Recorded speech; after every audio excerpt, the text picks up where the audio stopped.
New York. Of the three junior middleweight world title fights, most of the pre-fight interest surrounded titleholder Jermell Charlo's second defense against Erickson Lubin, the 22-year-old 2016 ESPN.com Prospect of the Year, tabbed for stardom from the day he turned pro on his 18th birthday. With Lubin taking an enormous step up in competition level, many thought the fight with an opponent of Charlo's caliber might be too much, too soon. It was way too much. Advertisement.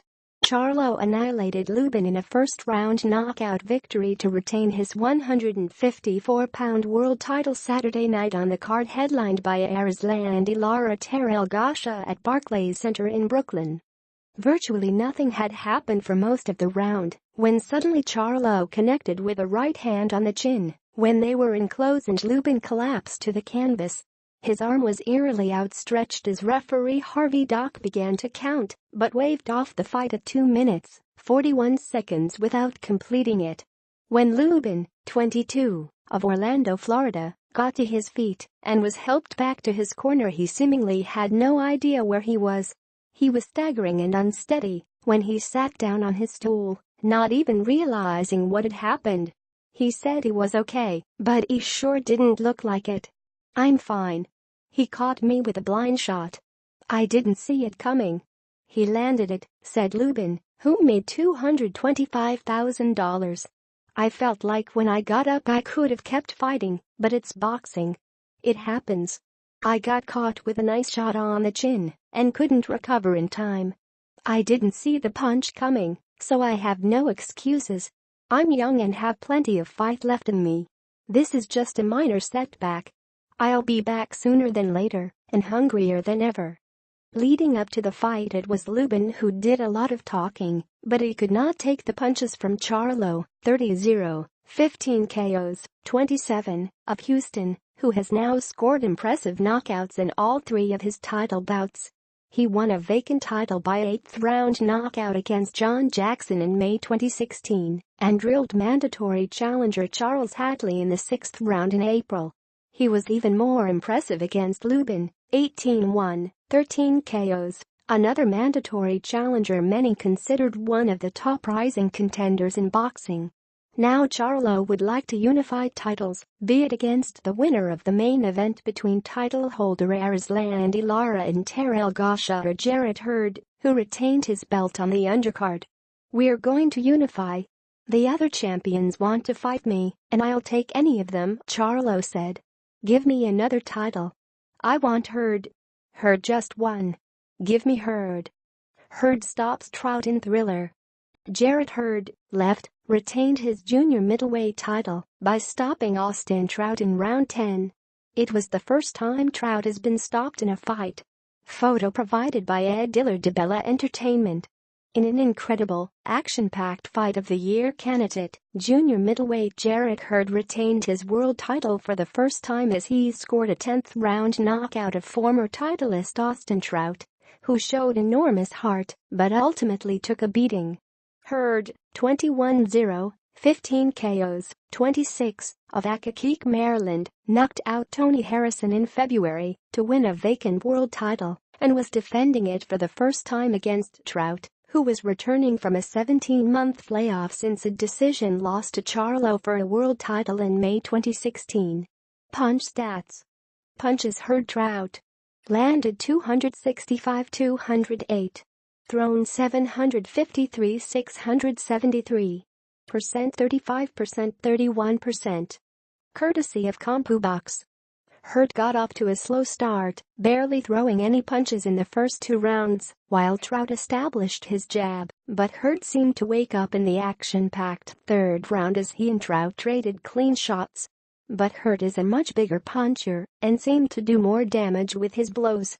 Trout continued to land clean shots in the 4th round, but Hurd just walked right through them.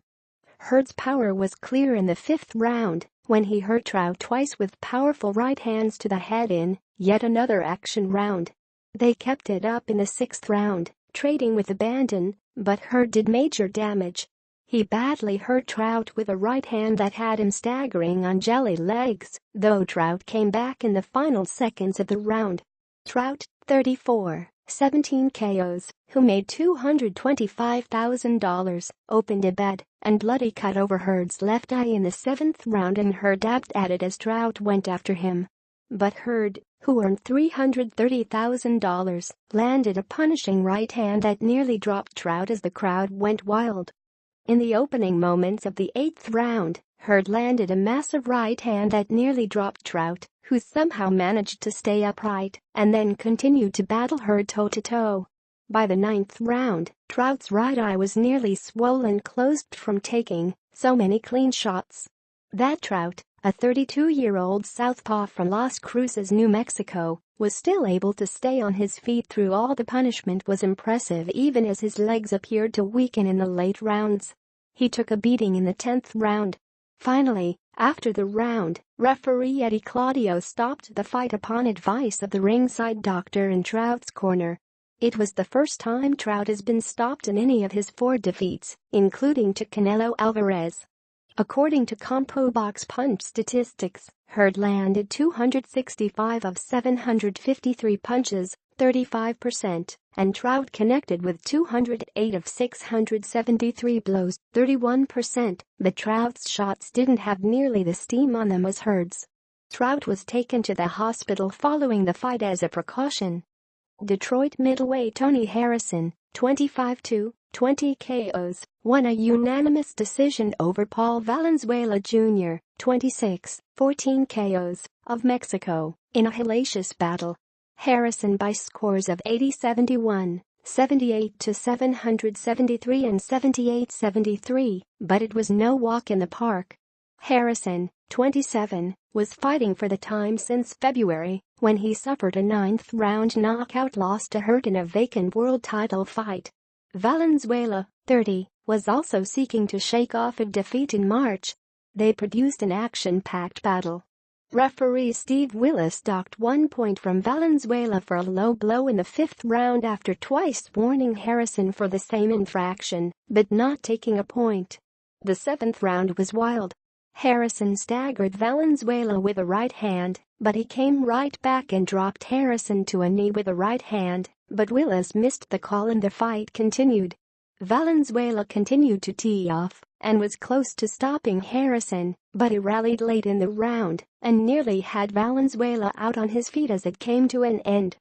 Women's featherweight world title holder Cindy Serrano, 27-5-3, 10 KOs, 35, of Brooklyn, claimed a hard-fought split decision against Hungary's Adina Kiss, 13-6, 7 KOs, 27, in a non-title junior lightweight bout.